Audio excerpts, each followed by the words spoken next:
कि 2 काम करना है। नंबर 1, साहिब को बंदगी करना है। ये बंदगी शब्द बड़ा महत्वपूर्ण है। कितने लोगों को तो बंदगी का अर्थ नहीं पता है। अंजलि बांधकर, उकड़ू बैठकर, 3 बार सिर झुकाकर, 3 बार सिर उठाकर साहिब बंदगी किया जाता है। इसका अर्थ क्या होता है? इसका अर्थ जीव 3 तापों में दुखी रहता है। दैहिक, दैविक और भौतिक ताप। जब हम इष्ट देव को, गुरुदेव को साहिब बंदगी करते हैं,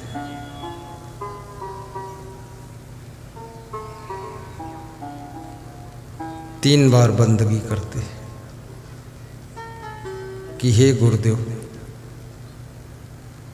ऐसा आशीर्वाद देना कि मुझे तीनों तापों से बचा ले। दैहिक, इस शरीर में जो व्याधि है, रोग है,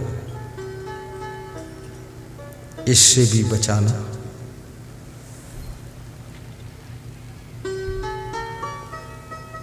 ऐसा ज्ञान देना कि शरीर भी स्वस्थ रहे। दूसरा, दैहिक, दैविक और दैविक दुख, दैविक ताप, दैवी आपदा, जैसे भूकंप आ गया, बाढ़ आ गई, अकाल पड़ गया, ये दैवी आपदा है। बिजली गिर गई, ऐसी दैवी आपदाओं से भी बचाना। कुछ ऐसा आशीर्वाद देना गुरुदेव, दैवी आपदा भी ना आए। अभी मुखिया विजय कुमार यादव कह रहे थे कि जैसे हरा भरा ये चमन है, बाबा आए हैं, सब तरफ हरियाली है। बाबा चले जाएंगे, लेकिन बाबा ऐसा आशीर्वाद देना कि ये मिट्टी, ये धरती, ये चमन सदैव हरा भरा ही बना रहे, कभी रूखा सूखा नहीं। ऐसा आशीर्वाद मांगा है।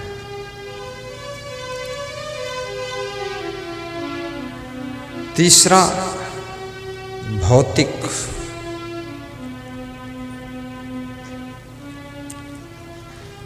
भौतिक कष्ट। भौतिक कष्ट कैसा होता है? आपका शरीर भी भौतिक है, ये संसार सब भौतिक है। प्राणियों की ओर से, शत्रुओं की ओर से, पशु पक्षियों की ओर से भी, हे गुरुदेव, कोई आपत्ति आपके भक्तों के ऊपर ना आए। ये 3 बार हम आपको बंदगी करते हैं। ये तीनों दुखों से आप बचाना। दैहिक, दैविक, भौतिक तापा। राम राज्य नहीं काहुक व्यापा। राम के राज्य में ये तीनों ताप किसी को व्याप्त नहीं होते थे, ऐसा लिखा है। राम राज्य का अर्थ क्या है? आज राम नहीं है, आज केवल राज्य है। बिहार राज्य, यूपी राज्य, पश्चिम बंगाल राज्य, मध्य प्रदेश राज्य, छत्तीसगढ़ राज्य, राज्य बचा है, राम गायब हो गया है। लेकिन राज्य में जब राम का प्रवेश हो जाए तो राम राज्य हो जाता है। और राम के प्रवेश का मतलब क्या होता है? जिस राज्य में सत्संग होता हो, जिस राज्य के निवासी भक्ति करते हो, जिस राज्य के निवासी भाई भाई राम लक्ष्मण की तरह प्रेम से रहते हो, जिस राज्य के लोग नर नारी पति पत्नी आपस में मेल जोल से रहते हो, जिस राज्य में अपने पिता की आज्ञा का पालन पुत्र पुत्री करते हो, जिस राज्य के लोग परिश्रम खूब करते हो और गुरुदेव का प्रवचन सुनते हो, वो राज्य ही राम राज्य कहलाता है, राम राज्य कहलाता है। ये बिहार राज्य, ये भी राम राज्य है। यहाँ सत्संग बहुत होता है।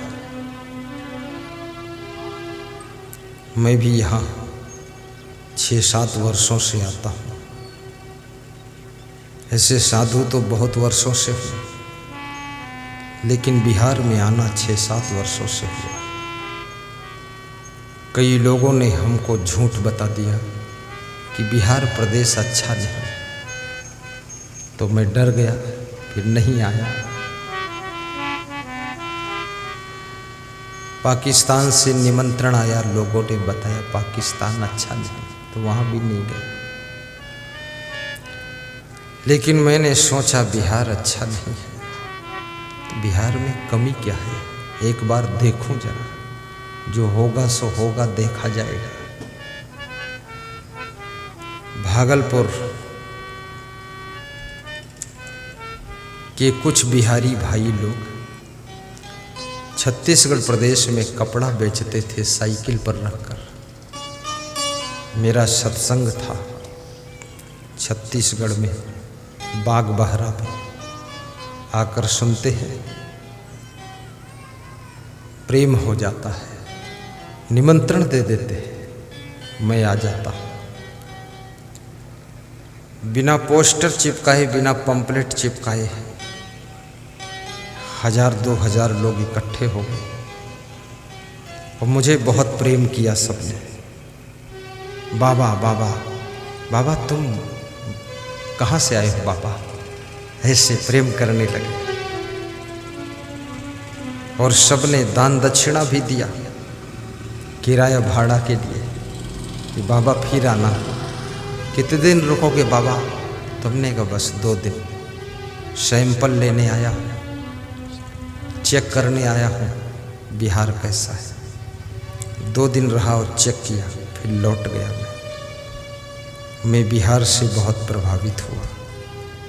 मुझे लगा कि बिहार में बहुत प्रेम है, बहुत भक्ति है,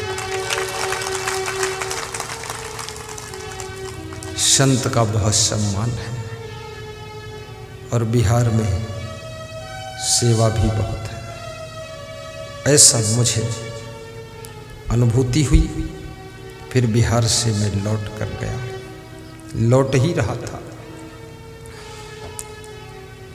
एक भक्त और मिल गया, उसने कहा बाबा मैं आपको बुलाना चाहता हूँ, आना आप। तो मैंने कहा अब लौट ही रहा हूँ, चलो अभी चल देता हूँ। उसके यहाँ चला गया। वहाँ गया, मैंने सत्संग किया। 25 प्रोग्रामों की मांग हो गई, 25 प्रोग्राम। अगले साल 25 लगा दिया, फिर 50 की मांग हो गई तो 11 लगा दिया, तो 150 प्रोग्राम की मांग हो गई। तो बिहार परमानेंट कर दिया मैंने। 6-7 वर्ष से लगातार बिहार आता हूँ।